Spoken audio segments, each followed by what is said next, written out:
our church 16 years ago this summer. In fact, it will be on July 4th, 5th, 6th, 7th. July 7th will mark the date that I loaded up our Ryder truck and moved from Springfield, Missouri to Austin, Texas.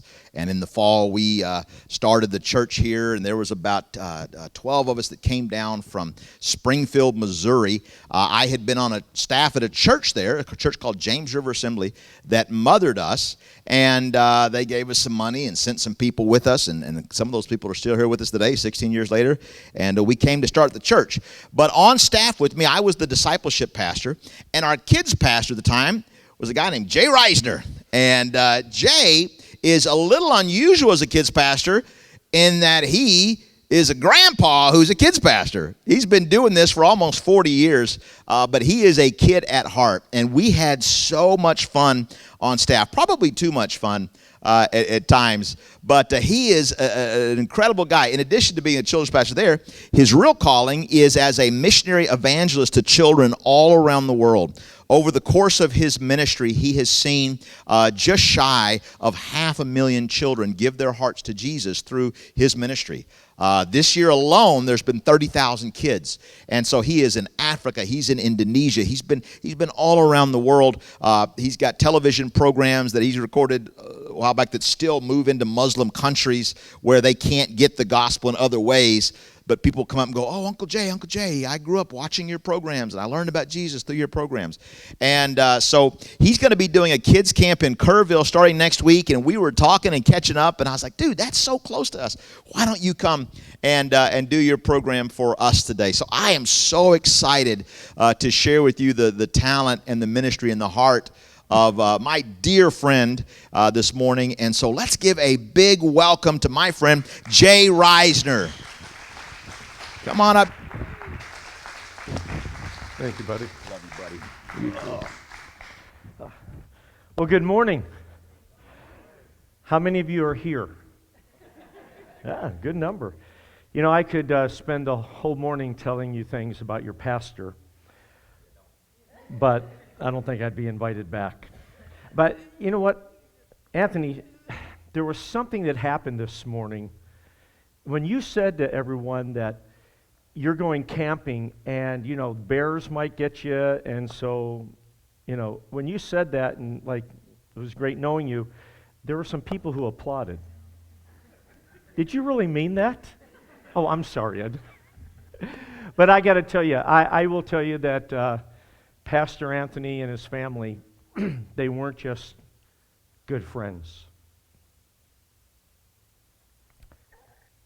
You could see the humor, sometimes the sarcasm, the seriousness, but I love the heart of your pastor and his wife.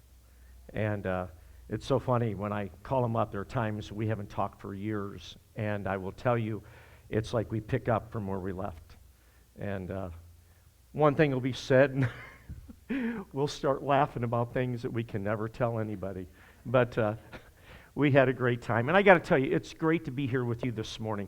This is going to be a different type of service. He said, "Hey, Jay, instead of coming and just preaching, come and do a family program." So when I say family, we're talking about kids, teens, adults, single parents, senior citizens. I mean, everyone that's here, you're part of a family, and we're glad you're here. And I'll tell you a little bit about my family later. But you know what? You're going to get to know something about me. I don't get to know anything about you except for right now. This is what I'd like for you to do. I'd like for everyone to stand up, and if what I say pertains to you, then you can sit back down and we'll all know something about you. Like if I say, sit down if you have purple eyes, when you sit down, everybody will go, weird. Okay? So if what I say pertains to you, sit down. Here we go. Sit down if anyone has ever told you that you snore. Oh, we got a whole family affair right over here. Yeah. All right. Sit down if you've got the same socks on you had on yesterday. Oh, just one. Okay. Sit down if you had to look and see if they were yesterday's. All right. Sit down if you've ever taken a piece of chewed gum and put it underneath a chair or a table or yes, we got one here. Yeah. All right. Sit down if you've ever pulled one out and chewed it. Oh, just one. Okay. All right. All right. Stand up if you plan on having a great Sunday morning. Come on. Come on. Yep. Yep. Good. All right. Sit down if you should be on a diet. Sit down if the person next to you should be on a diet. No. Oh, somebody just got hit. Okay. Sit down if you consider yourself good looking. All right. Sit down if someone around you just lied.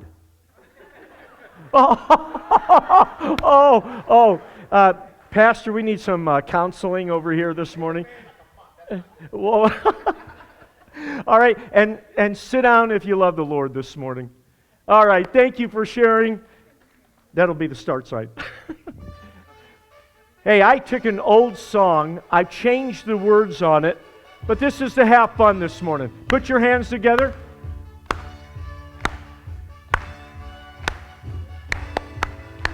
It's moving time today when no one sits around. All go up together and then we'll go back down. When you're up, you're up. When you're down, you're down. When you're only halfway up, you're neither up or down. Hey, turn to the person on your right, shake their hand, just say, I'm glad you're here today. Hi, I'm glad you're here today. That's it. Now, turn to the person behind you and say, I love you. It's moving time today when no one sits around. All go up together and then we'll go back down. When you're up, you're up. When you're down, you're down. When you're only halfway up, you're neither up or down. Now the words of this song are very simple. I want you to learn them so that you can sing it along with me. They go like this. It's moving time today when no one sits around. We'll all go up together and then we'll go back down.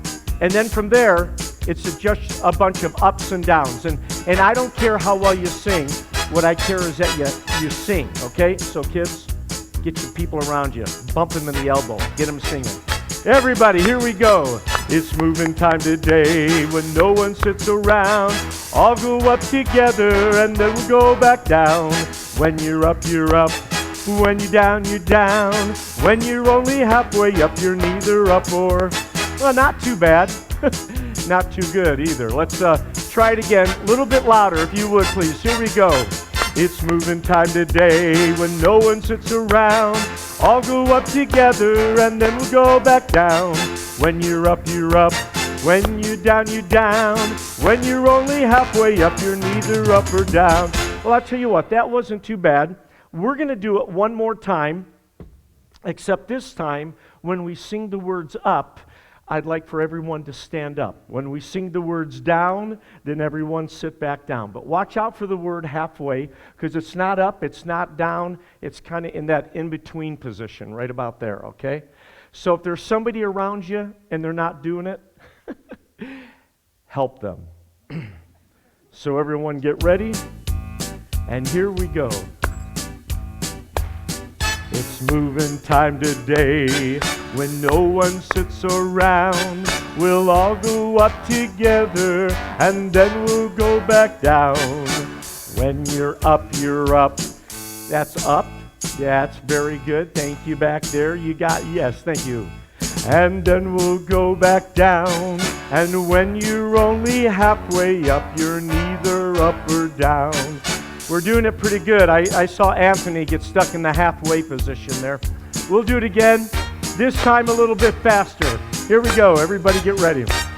It's moving time today when no one sits around. We'll all go up together and then we'll go back down. When you're up, you're up. When you're down, you're down. When you're only halfway up, you're neither up or down. It's moving time today when no one sits around. We'll all go up together and then we'll go back down. When you're up, you're up. When you're down, you're down. When you're only halfway up, you're neither up or down. It's moving time today when no one sits around. We'll all go up together and then we'll go back down. When you're up, you're up. When you're down, you're down. When you're only halfway up, you're neither up or down. Yeah. Okay, who said do it again? No. Hey, you know what? I've got to tell you, yesterday I came in and we set up, and I want to thank Matt and the team for getting things set up, and I found out there's an echo chamber on the speaker that he gave me on the mic, and if I say something, it'll repeat it back. So if I say, hello, and then I push the button on the back of the channel, it'll say the very same thing. Hello. Then it'll even, how are you? And then again, if you push the button right on the back corner, it will do the same thing. It even does food. Cheese. I love food, so I just push that, and the same thing will happen. It won't do bad words. No, you're ugly. See, it won't do it. Watch this. I'm good looking. No, you're ugly. Oh, hey, get that thing fixed, would you please? Hey, I know this is church, but I want to talk about a skunk. Would that be okay, Anthony, if I did that in my message? Yes. Oh, thank you. Little Johnny had a skunk, and even though his friends were few, everywhere that Johnny went, his friends would go, pee! We don't do those things here. Oh, but it's part of my message. No. It's what I want to talk about today. You'll just have to learn to do it like everybody else. Well, at Anthony's church, they don't do things like everybody else. You'll just have to learn. Little Johnny... Little Johnny... Little Johnny had... Well, the little boy went first day to school. He got some crayons and he started to draw. He put color all over his paper. All color is what he saw. And the teacher said to him, What are you doing, young man? Oh, I'm drawing flowers. It's not the time for art, young man. Oh, it's not? And anyway, flowers are green and red. Oh, yes, ma'am. There's a time for everything, young man. Oh, yes, ma'am. A way it should be done. Oh, yes, ma'am. You've got to show concern Well, I for will. everyone else, for you're not the only one. Well, I'm only 6. Flowers are red, young man. Oh, they are? Green leaves are green. Well, I thought they were all different There's colors. no need to see flowers any other way than the way they always have been seen. But there's so many colors in a rainbow, so many colors in the morning sun, so many colors in a flower, and I see everyone. well, the teacher said, you're sassy. Now, there are ways things should be. Now, you paint flowers the way they are, so repeat after me. Flowers are red, young man. Green leaves are green. And there's no need to see flowers any other way than the way they always have been seen. But there's so many colors in a rainbow, so many colors in the morning sun, so many colors in a flower, and I see everyone. Well, the teacher put him in the corner and said it's for your own good. No, you won't come out till you get it right and are responding like you should.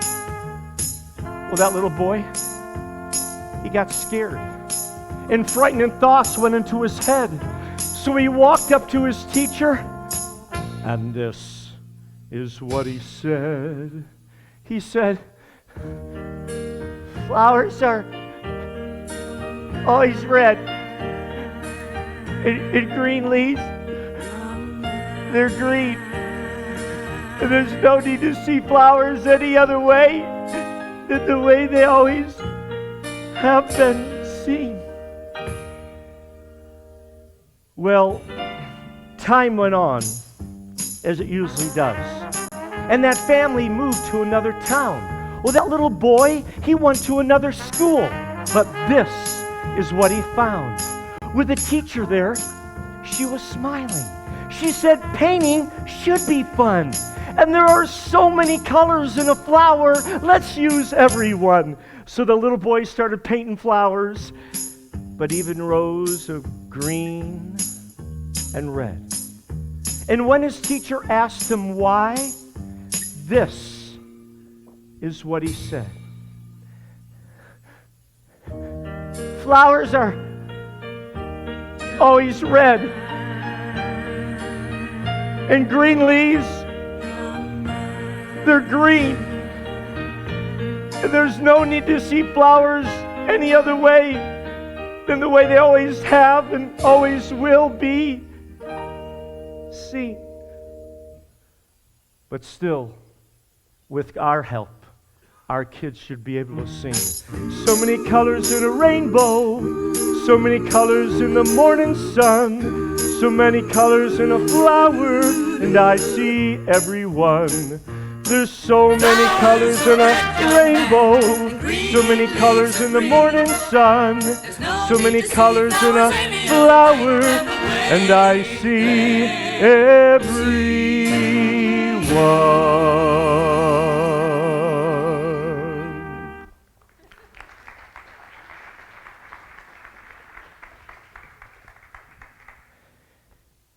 You know, words have power. I grew up in a Christian home. And I will tell you, if you could talk to my mom today, she's 88, she still drives. Who laughed? So do I. She's got white hair, and she will tell you that I gave that to her. And if my dad was still alive, he was almost bald. And he will say that came from me too. But I will tell you, I had parents that were strong disciplinarians. But never once in my life do I ever remember a disrespectful word from my parents. I don't remember ever hearing them say, "You're stupid, you're dumb, you're ugly." And I began to realize as a kid that our words, they have power. The Bible says our words have power to give life or to give death. And you know what? Because of that, I've got to tell you, we do live in a world where there are a lot of broken people. Broken shells. And all the king's horses and all the king's men, they can't always put our shell back together again, but God can. And can I remind each one of you this morning that there's nobody here that was born by accident. You may have heard a parent at some time in your life maybe say, "We weren't planning on you," or "You were an accident." Can I tell you, God doesn't make accidents. God's got a purpose for all of us, and you're important to God, but you're also important to your family. And folks, you know, it's important that we let our family and our family friends know how important they are.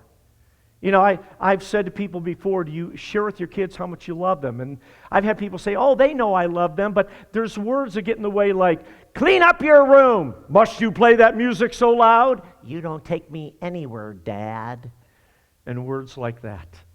But I think it's important that we learn to share with those around us. Remember, the scripture says, don't keep records of wrongs, which means you should keep records of right. And learn to share those. So right now, this is what I call family affirmation time. In just a second, I'm going to have you join up with your family or family of friends, and I want you to finish this statement. The thing that I love most about you is, and then I want you to tell them. If I could stand here with my family, I've got 5 kids, Tanya, Shauna, Clayton, JJ, and Sadie. 38, 36, 34, 20, and 19. Now you know why I still work with children. But if Debbie was here and Sadie and JJ, I would turn to Debbie and say, "Debbie, the thing that I love most about you is that you serve everybody.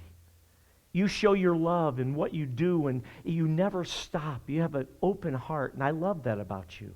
And we'd all say something to Debbie. And then we would turn to Sadie and say, "Sadie, the thing that I love about you is you are so feisty, and you never give up, and I love that determination." And we'd all say something to Sadie, and then to JJ, and then they would say something to me. So right now, this is what I'd like for you to do. Don't try to escape, because Pastor has the SWAT team in the back. No one can leave.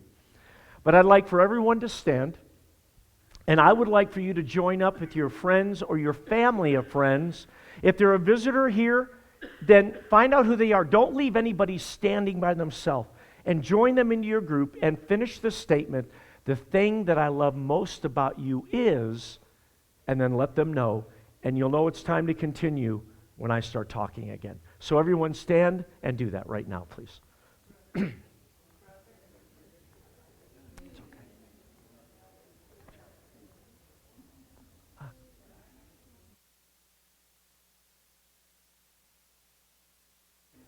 I couldn't hear you. Oh, we're good. I'll turn it off here.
When you are finished with your group, you may sit down so I'll know who's left.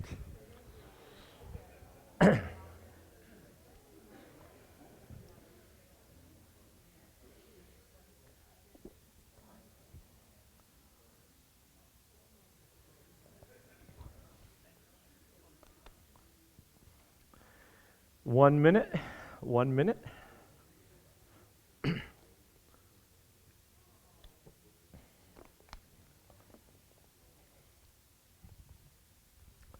30 seconds.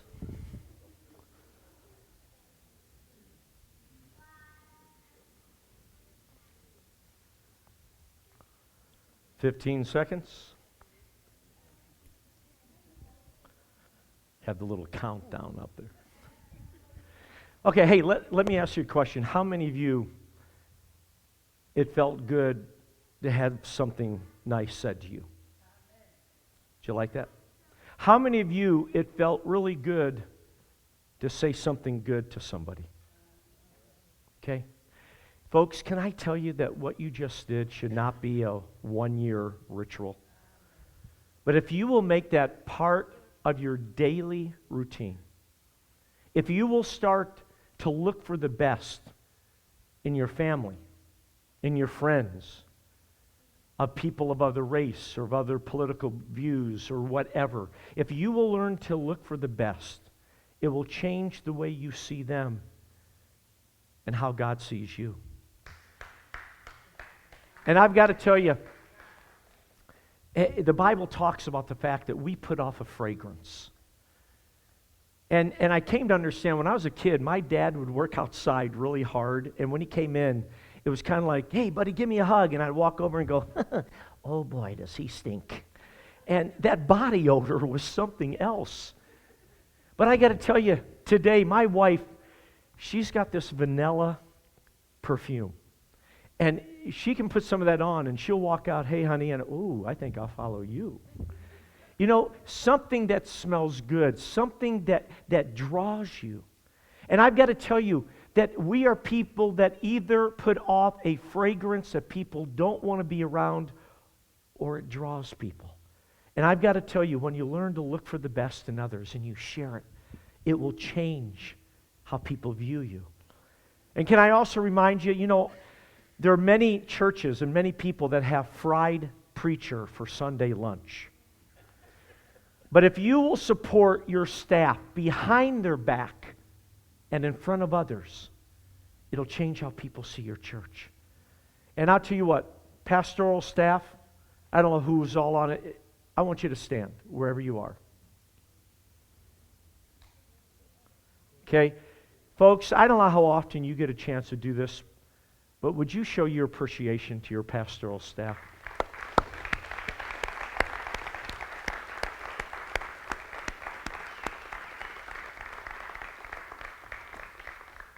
You know what?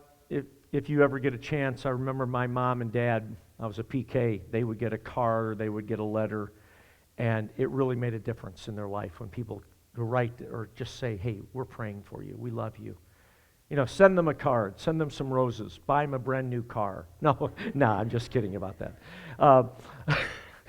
But it'll change the way you view things. Hey, I want to tell you a little bit about my family real quick. Anthony told you, we've been in children's ministries full-time for 39 years. Not by default, but by choice. Because I honestly believe that if you can change a child for Christ, you can change a family. You can change a community. You can change the world. When you look at the statistics, just in the United States, Barna, who's the guru of statistics, said it hit him in the face and he was embarrassed when he realized in the United States, ages 5 to 12, 33% of the kids said they have a born-again relationship with Jesus Christ. But ages 13 to 19, teenagers, only 4% of the population. And ages 19 through adult, only 6%. Which basically says if you don't reach them when they're a child, the chances of reaching them get so slim. And my wife and I felt called to children's ministries. And that's when I also met Anthony and his family. But before that, I was a children's pastor. But in 1990, we moved to Kenya as the director of children's ministries for East Africa, 17 countries. And today, we're the Children's Ministry Specialist International, which is a fancy word to say, I get to minister in all the regions of the world. We are full-term missionaries. We've been in 46 countries. As Anthony said, just this year, we've seen 30,000 kids come to know Jesus Christ. And I thank the Lord what we get to do as a family. In fact, let me just show you real quick. When we went to Kenya, we began to realize there were children everywhere. 41% of the children are under the age of 15. And I can go into the schools. This is a picture of one of the schools, and all the kids, you can see they're in uniforms. They may not have shoes, but they have to wear a uniform. But by the way, that's an up-close picture. Let me show you the next picture. You see, most schools are 2,500 to 3,000 kids. And I can go in there, and I can share the gospel with them, and I can give an altar call, and through illusion and music and story, I can share the gospel. And what's so neat is because education is free, you've got Muslims, Sikhs, Hindus that also go to those schools. And I've got to tell you, I didn't even know my wife had gotten this on video. But I was at Bidi Elementary School, 3,000 kids. And I did the program, and at the end, I said, how many of you will give Jesus Christ a chance in your life? Accept Him in your life. And I said, if you will, then I want you just to lift your hand and look at me. And standing in front of me were Muslim girls with their arms crossed. And when I said, how many of you will do that? 2 of them looked at each other and looked at me and shook their head no. And they looked at the one girl next to them. She looked back, dropped her hand, stepped forward. And that Muslim girl that you see in the picture accepted Jesus Christ. And I've got to tell you, I got to meet her afterwards, and there were other Muslim kids, along with 2,000 kids at that school that gave their life to the Lord. We were able to follow up, make sure that they went to a church where they could learn about Jesus. But the headmaster, I talked to him at church on Sunday, and as we were talking, he said, you know that girl that looked at you that was in the very front? I said, yes. He said, when she came back to school the next day, she was beat up profusely. Her family had found out what she had done, and they began to beat her, and they said, you will denounce what you've done, or we will beat you till you die. And I've got to tell you, my heart was broken. But I went back to that school 2 years ago, and when I went in and I did the program, I said to the headmaster, I said, Sammy, I said, whatever happened to that girl that got beat up? He said, oh, she's right next door at the middle school, what you would call middle school, Form 3. He said, let me get her. Brought her over, and when she saw me, she came up and ran up and put her arms around me. And I said, how are you? And she looked at me with a big smile, and she said, I'm still serving Jesus privately, but I still love him. Well, I've got to tell you, I said, how do you get discipled? She said, well, I watch your TV program every single week. And she said, plus, I go to a sports clinic here at the school every Sunday afternoon. And she said, they teach us more than sports. And I thought, isn't that cool? But I've got to tell you, God has opened such a door. But it's not just Africa. Going in to other places. This was back in April, I was in Kenya. This is a kids camp, 4,000 kids, and over 3,000 of them gave their life to the Lord. Over 2,000 were filled with the Holy Spirit. And I've got to tell you, we go into other places like China, where you're not supposed to share the gospel. I've been going in doing character-based programs that gets me in to the communist schools. And we go into places like China, Japan, into Mongolia. But you know what? The bottom line is reaching the kids. We started a television program back in 1993, and today called Rainbow Surprise. And I want you to know we reach over 20 million people a week. We go into Kenya, Tanzania, into Uganda and Burundi. And we get letters from Muslims, Sikhs, Hindus saying, we watch your show, and some say, we've given Jesus Christ our life in the privacy of our home. And I thought, God, thank you for what you do. You see, the bottom line is that we want every kid around the world and here in the States to realize how much God loves them and that they can give their life to them. Let me tell you one final thing. I believe in helping spiritually and physically. We've put water wells in. We have gone in and did feeding programs. But one of the biggest things that we're doing right now is what's happening in Kenya. We are reaching so many kids, and children's ministries is exploding, but they have no place to put the kids. If it gets hot, they begin to pass out. If it begins to rain, they cannot meet because there's no building for them. But we've come up with a solution of how we can help over 5,000 churches by building children's church structures. Watch this.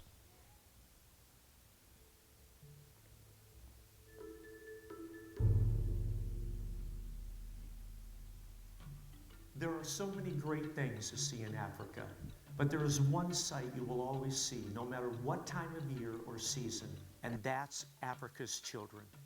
Children, children. Everywhere you look, you see children. 41% of the population is 14 and under. 490 million children. I've heard it said that children are the church of tomorrow. But can I tell you, they're not just the church of tomorrow. They're the church of today. I walk the streets and I see kids everywhere that are left out. They're not involved in church. I believe that we can change the life of every African child. And how are we going to do it? Now is the time for empowering and planting a children's church structure in every church that is ready. I love the fact that there are thousands of churches going up across Africa, but there is something that is missing, and it's a place for the children to meet. And that's why it is so important that we build children's church structures, a place that they can call their own, a place where they can be ministered to and discipled. All across Africa, you will see that there are churches that have begun to do this, and they find out that when they build a structure, the children come. And that's why we've got to have children's church structures. We are asking for $2,000 per structure. Now, in some countries, that amount will build 2 structures. These churches are desperate for a place to put their children. They're in desperate need of a children's church structure. Thanks again for letting me share about one of the greatest opportunities, and that's reaching the children of Africa. It has to happen. Africa's children now. If you would, remember to pray for us as we go into these countries. I'll be back in Indonesia very soon. We're actually into the Muslim and the Buddhist schools. So that's a little bit about our family. When I was 10 years old, I came down with diabetes. And I was in the hospital, and they said, we don't know if you will survive. My blood sugar was over 800. And my mom and dad brought in a box 3 days after I was in the hospital, just trying to get my attention off of that. And they brought in a Danny O'Day ventriloquist doll. And normally I would pull it out, but I forgot to get it out. And I began to learn ventriloquism as I sat in that room, picking up this dummy and knowing that I could pull the string and the mouth would open and close. And I knew what I had to do where I could take it and go, hello, hello. Okay, don't move your lips. Hello. Hello. How are you? I'm good. And just began to learn how to change my voice. And I had a lady walk in and see that, and she said, oh, who's that? And I said, Charlie. She said, well, hello, Charlie. Hello, lady. And they began to talk. And when we got done, she said, Jay, I want you to come to my school where I'm a principal and do a program for the kids. And I said, Mrs. Johns, I don't know if I'll get out of the hospital.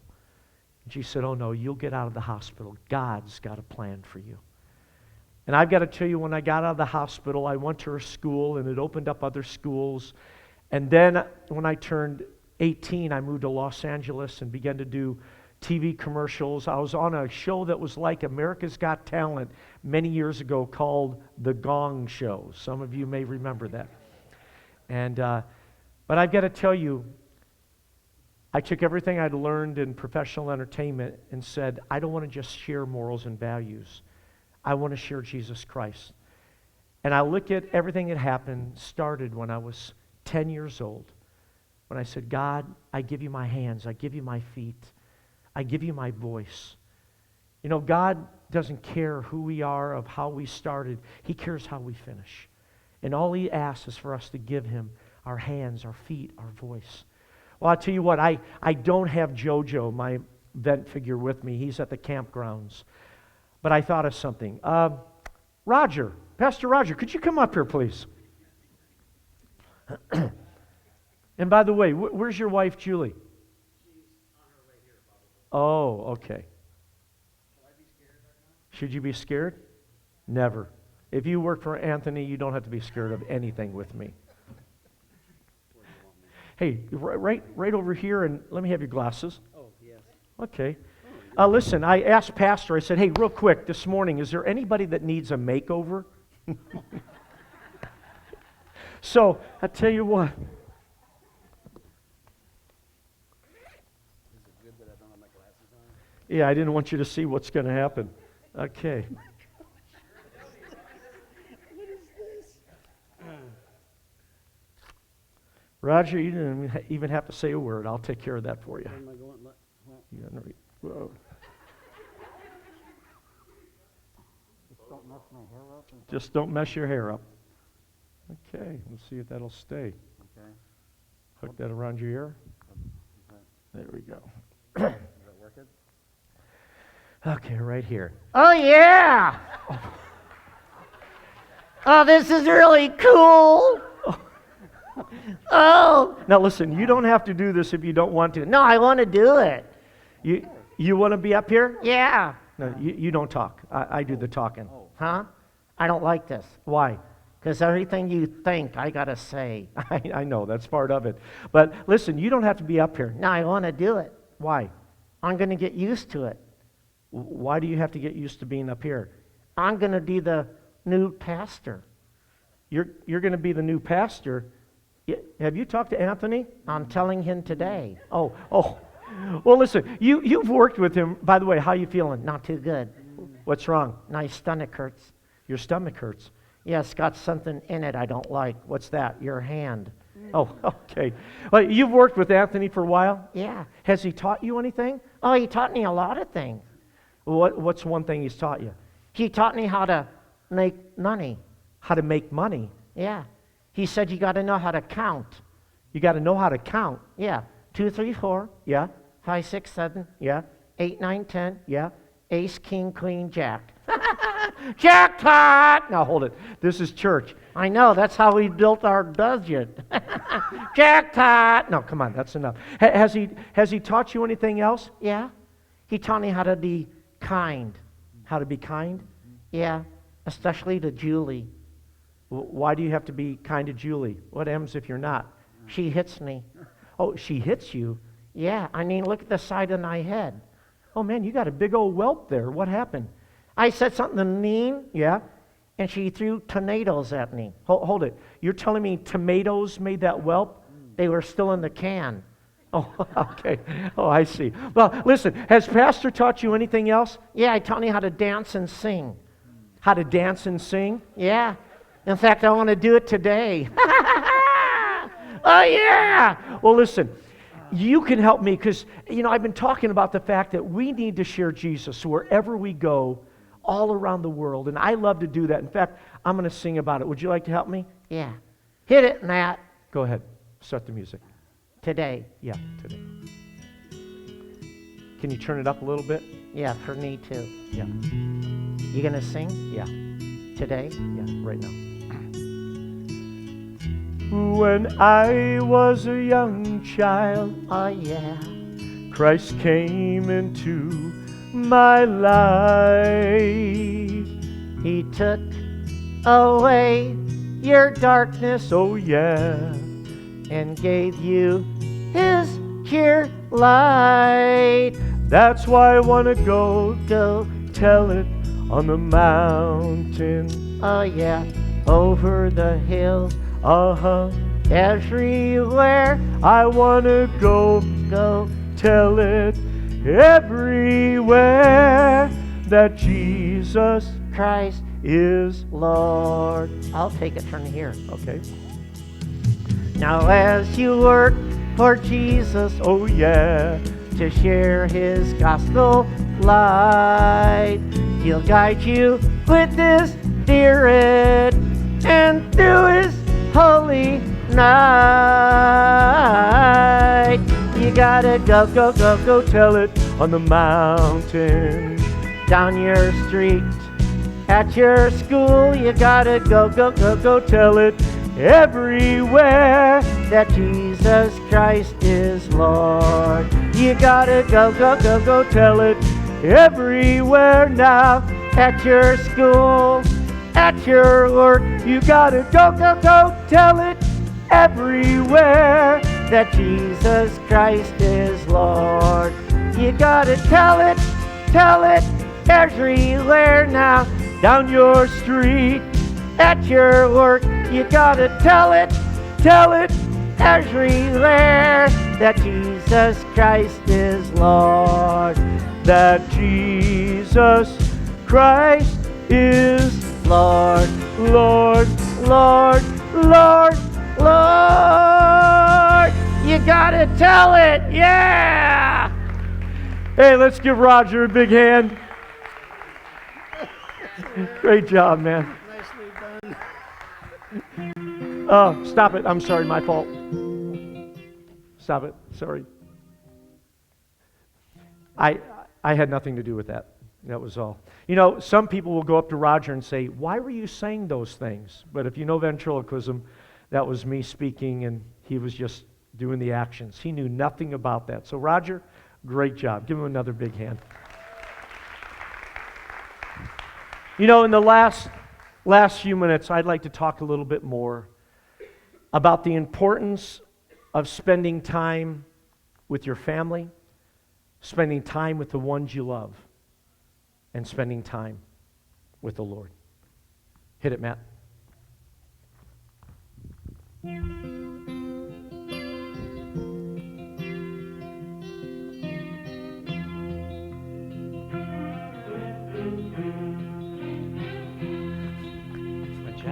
Arrived just the other day.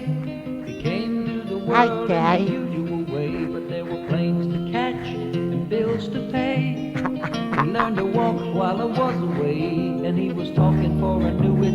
And as he grew, he'd say, I could be like you, Dad. I could be like you. I love you, Dad. and the cats in the cradle and the silver spoon, little boy to the little man. When you coming home, Dad? Don't know when, but we'll get together then. You know you'll have a good time then.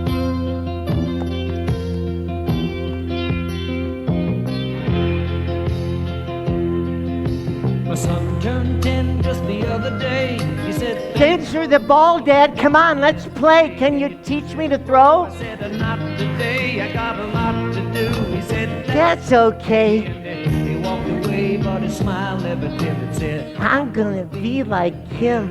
Yeah, you know, I'm gonna be like him. I love you, Dad. and the cat's in the cradle and the silver spoon, the little boy blue and the man on the moon. When you coming home, Dad? Don't know when, but we'll get together then. You know we'll have a good time then. I'd run away from home, but I can't cross the street alone.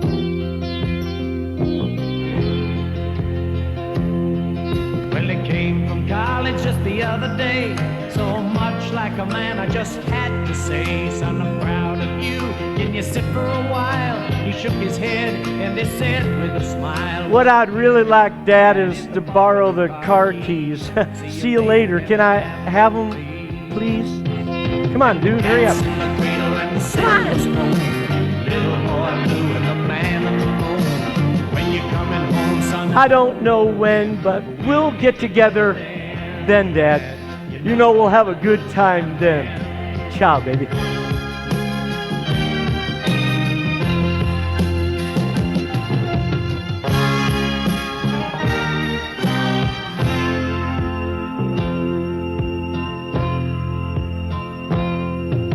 I've long since retired, my son's moved away. I called him up just the other day. Hello? Oh, hi, Dad. I said I'd like to see you if you don't mind. He said I'd love to, Dad, if I could find the time.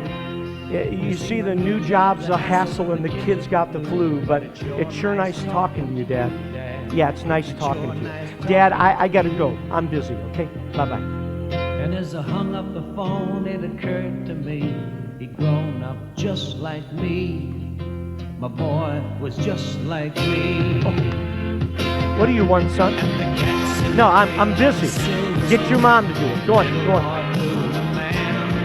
What do you want? No, I'm busy. Go get your mom. She does nothing. Now, get her to do it. Shut the door.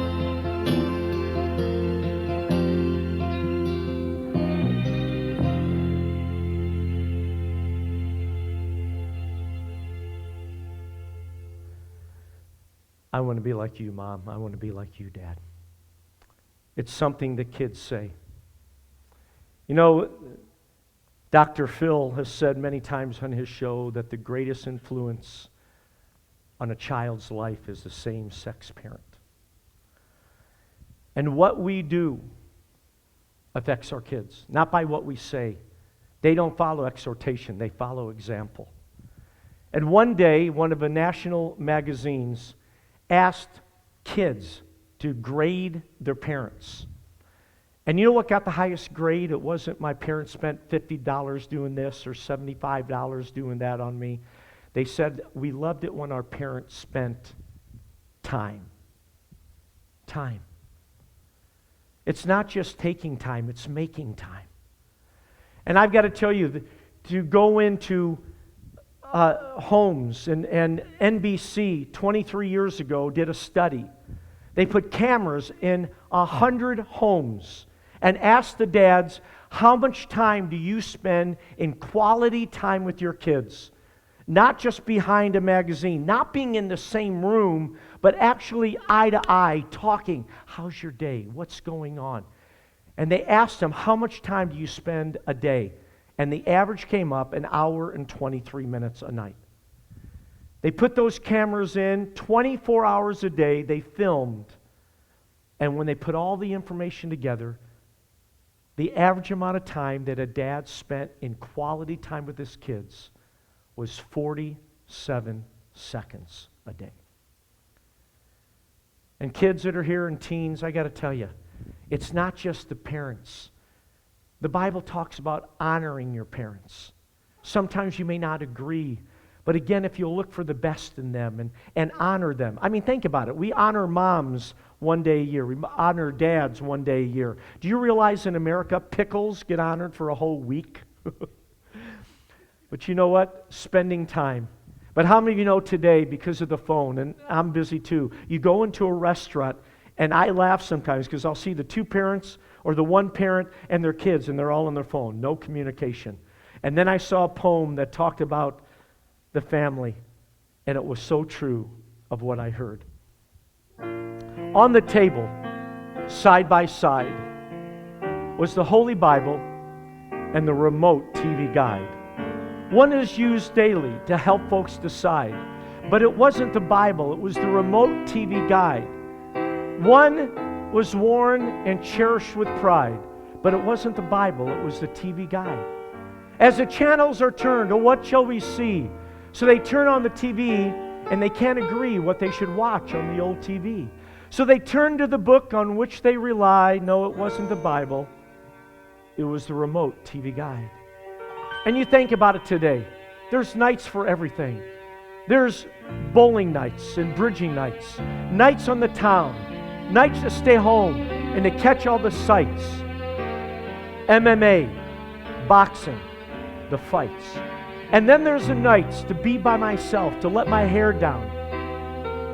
But who needs all that? Well, they do, and we all do, you know. Your family is really the seed that you sow. So either use it or lose it from off of the shelf. Remember, it won't take care of itself. You know, I've realized that 15 years from now, it's not going to matter whether I get a big promotion or whether Debbie serves cheese on the cauliflower. But I got to tell you that it will matter, and it will matter tremendously. The time that I spend, the time that I take, and the time that I make for my family. Kids, they grow up so fast and they're gone. And I got to tell you that if you could look into the mind of your child when they're young at this age, and if you could look into their mind and into their subconscious and see what they're actually saying, those little children in their mind would be looking up, saying, I am your child.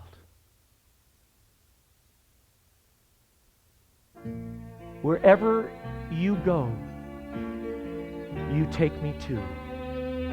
Whatever I know, I learn from you. Whatever I do, you taught me to do. I am your chance. I am your hope. Whatever will come from thee. Tomorrow is won by winning little ones like me. Whatever you be, you taught her to be. She is your chance. They are your hope. Yes, they are a child. Lord, teach us how to raise children, how to treat people the way you want us to. And I thank you in Jesus' name. Amen. Thank you, honey.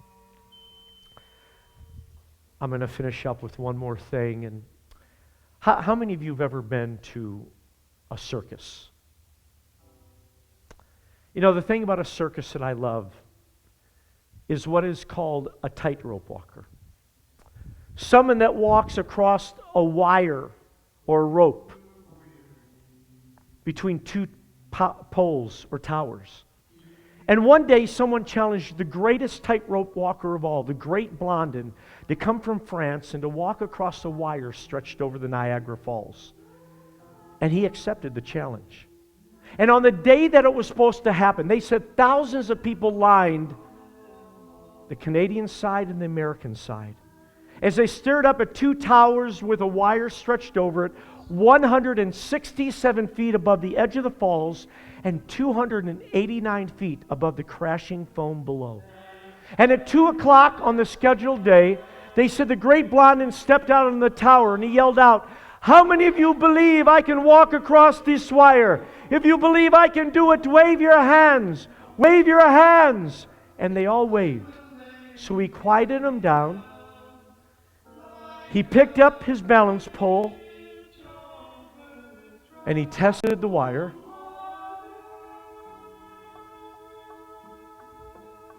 And he started across.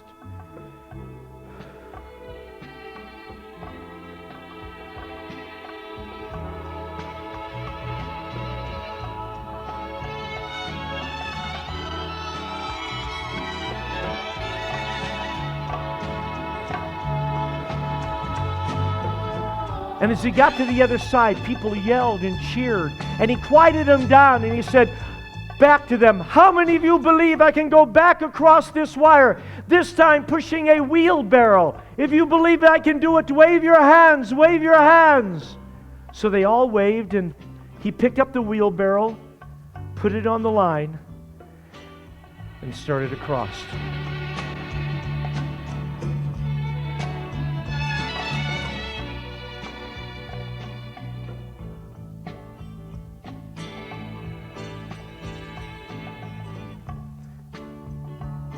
And as he got to the other side, people yelled and cheered, and he quieted them down, and he said back to him a third time, how many of you believe I can go back across this wire, this time pushing a wheelbarrow, but with someone in that wheelbarrow? If you believe I can do it, wave your hands, wave your hands. And they all waved, and he quieted them down, and he said, all right, if you really believe I can do it, someone come and get in the wheelbarrow. And you know, in real life, not one person moved. They said they believed. But you know what? It even says in the Bible that the demons believe in Jesus and tremble. What is the difference? It's putting it into action. They would have had to put their life on the line. They would have had to put their life in the wheelbarrow. You know, there are people who go to church, who people say, oh yeah, I believe in God. But there's no relationship. But can I remind you today that there are those that reach, and what is a high today ends up a low tomorrow. What they reach for crumbles in their hand. But I can tell you that when you put your life on the line, when you put your life in Jesus' hands, Proverbs 3, 5, and 6 says, trust in the Lord with all your heart. Lean not on your own understanding. In all ways acknowledge Him, and He will change your life. Put your life in His hands, and He'll never let you fall. God, I thank you this morning. I thank you for this chance of being part of your family and part of your life. And God, I pray this morning that while all of us come from a family, probably the most important is being part of your family. And God, it's not just knowing about you, but it's a personal relationship. And God, I pray that if there are some here today that maybe everything they've grabbed is crumbled in their hand, and what's a high today ends up a low tomorrow, I pray that they will give you a chance in their life, God. That they will say, God, I've blown it in the past, but I give you my life today. While your eyes are closed, I just want to make sure. If you're here today, I'm not here to embarrass you. I'm not going to walk you up to the front. But if you're here today and you realize you really don't have a relationship with the Lord, you're not part of His family. You may have come to church and read the Bible, maybe even prayed. It's not that. It's a personal relationship with Him. I've got to tell you, if you will trust Him, your life will never be the same. If you do not have Him in your life today and you're saying, I need to give Jesus a chance in my life. Maybe you've served Him in the past and you've gotten away from it. But you realize today you need to give Him your life. If that's you and you're saying, I need a relationship with Him because I don't have it, I just want you to look at me. Just let me see your hand and then put it back down while everyone else has their head bowed. If that's you, you need Him in your life, just look at me and put your hand up. Is there anybody at all? Yes, ma'am. Thank you. Anyone else? It's not a sign of weakness. It's a sign of wisdom. Yes, sir. I see you back there. Thank you. Anyone else? You know what, congregation? I'm going to ask you all to pray this prayer with me. It'll help give the confidence to those that were raised their hand, and maybe you should have. But if you mean this, and you've never had them in your life, it'll change today. Christians, say this with them to give them confidence. Say this with me. Dear God, all of you say it with me. Dear God, I thank you for your love. I thank you that you care for me. I ask you to forgive me of everything I've done wrong. Forgive me of my sin. Forgive me of my past.